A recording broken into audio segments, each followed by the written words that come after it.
Fala galera, tudo bem com vocês? Então, nós estamos aqui para iniciar uma bateria de vídeos de correção de atividades.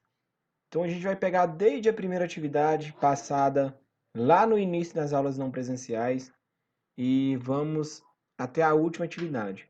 O intuito dessas aulas é que a gente corrija todas as atividades, revise os conteúdos de modo que a gente não precise, quando retornar às aulas, corrigir novamente todas essas atividades. Qualquer dúvida, vocês podem deixar os comentários aí, a gente vai tentar responder todos os comentários e vamos nessa então. Atividade 2, ela foi escolhida o descritor 10. E o descritor 10 ele fala sobre os elementos que constroem a narrativa.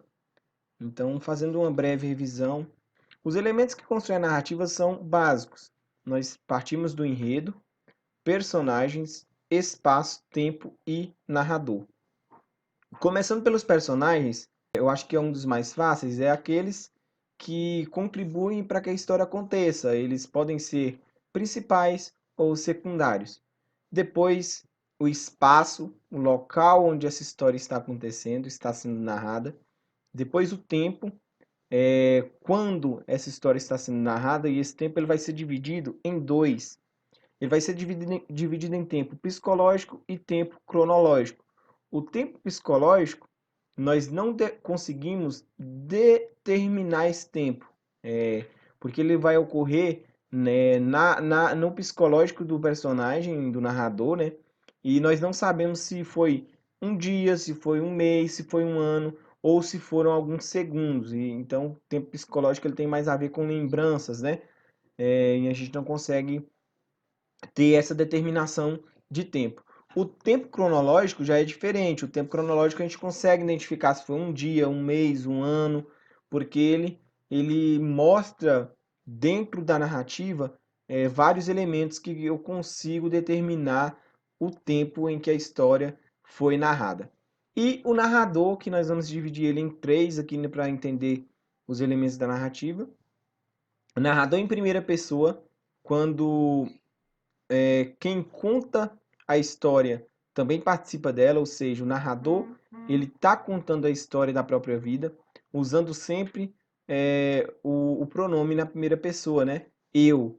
O narrador em terceira pessoa, quando ele conta a história de Ouprem, ele não participa da história, ele só conta, ele só narra os fatos.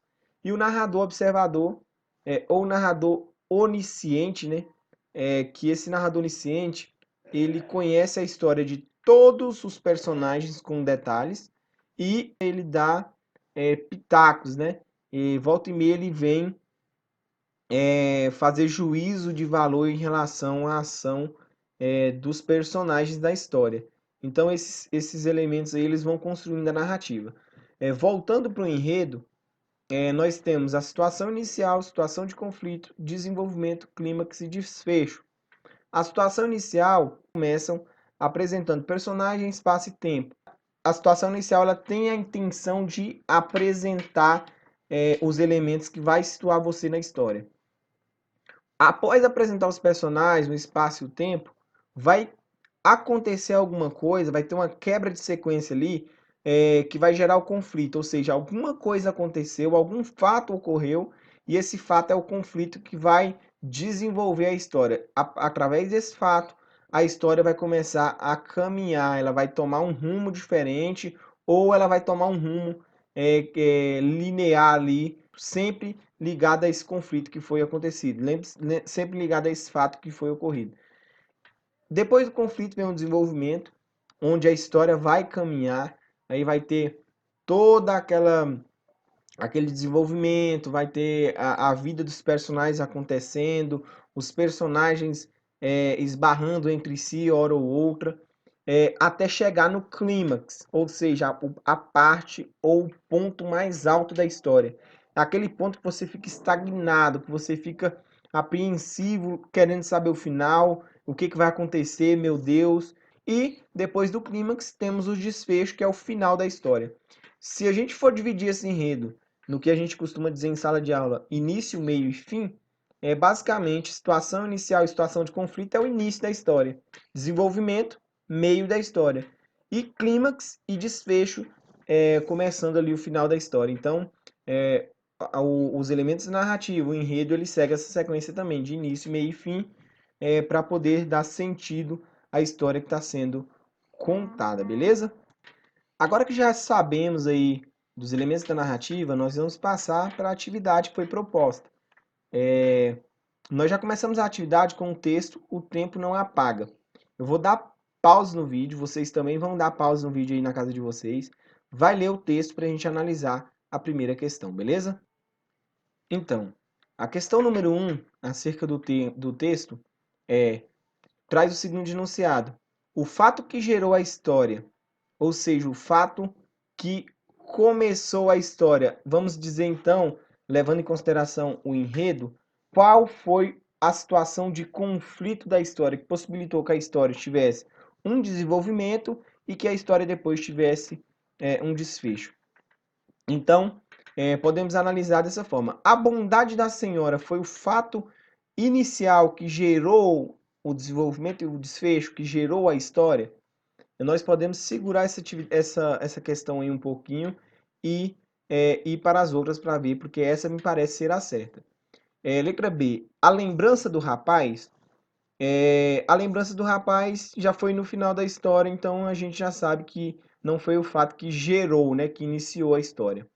Letra C, a necessidade do irmão. Também não foi a necessidade do irmão que gerou a história.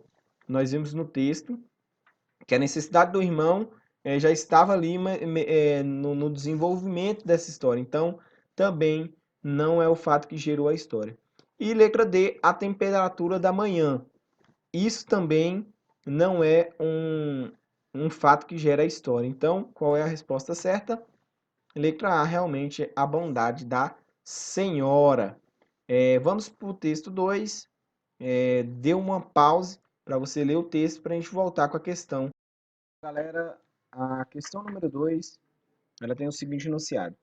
A história desse texto tem início quando? Ou seja, ela pergunta para você qual conflito, quando é que essa história começa, por que que essa história começa e o que que dá base para o desenvolvimento e para o desfecho dessa história. Então, essa história começa quando a mãe percebe o dicionário na mão do garoto? Essa resposta nós podemos eliminar, porque essa resposta aqui, essa alternativa, não é a alternativa que dá o início à história. Vamos ver as outras aí. A mãe procura as palavras estranhas no dicionário. Isso aqui também faz parte do desenvolvimento. Sabemos que não é a história que tem início nessa narrativa aí. Letra C. O garoto faz brincadeiras com o uso dos sinônimos. Galera, brincadeira com o uso dos sinônimos. Vamos segurar essa daqui, porque essa daqui me parece ser a alternativa certa, viu? E letra D, o garoto lembra do presente no último aniversário. Essa aqui a gente eliminaria de cara, porque é uma lembrança que acontece lá no desfecho, né? Então, letra A, letra B e letra D estão erradas. A nossa resposta seria a letra C. O garoto faz brincadeiras com o uso dos sinônimos. O texto 3 fala sobre a Mila, né? Então, dê uma pause aí para a gente voltar para a questão desse texto. Então, galera, o enunciado desse texto diz o seguinte. No primeiro parágrafo desse texto, o narrador. Opa! Então, já vai direto ali em um dos elementos da narrativa, que é o narrador, né? Então, nós vamos ter que identificar, de acordo com o enunciado, quem é o narrador da história. Da história de quem? Da história do texto lido sobre Mila. Então, letra A. O narrador, ele conhece o pensamento dos personagens? Então, essa daqui me parece ser errada, porque lá não mostra o narrador falando de diversos personagens, né? Falando de sentimentos, de características de diversos personagens. Então, ele não sabe, não conhece o pensamento de todos os personagens. até porque essa história ela tem um limite de personagens, né? Letra B, conta um fato observado por ele, ou seja, o narrador ele é um narrador em terceira pessoa, ele só conta uma história. Identificamos também no texto que o narrador ele não é um narrador de terceira pessoa, isso a gente pode identificar diretamente no primeiro parágrafo. O narrador ele é um narrador onisciente, ele faz intromissões na história. Também vimos lá na história que o narrador ele não dá pitaco, ele não dá a opinião dele sobre os acontecimentos, então ele não faz intromissões na história. E letra D, o narrador participa dos fatos narrados. Essa me parece a correta. Ela, então, eliminando todas as outras, o narrador ele participa dos fatos. Vamos conferir? Isso aí, resposta correta, letra D.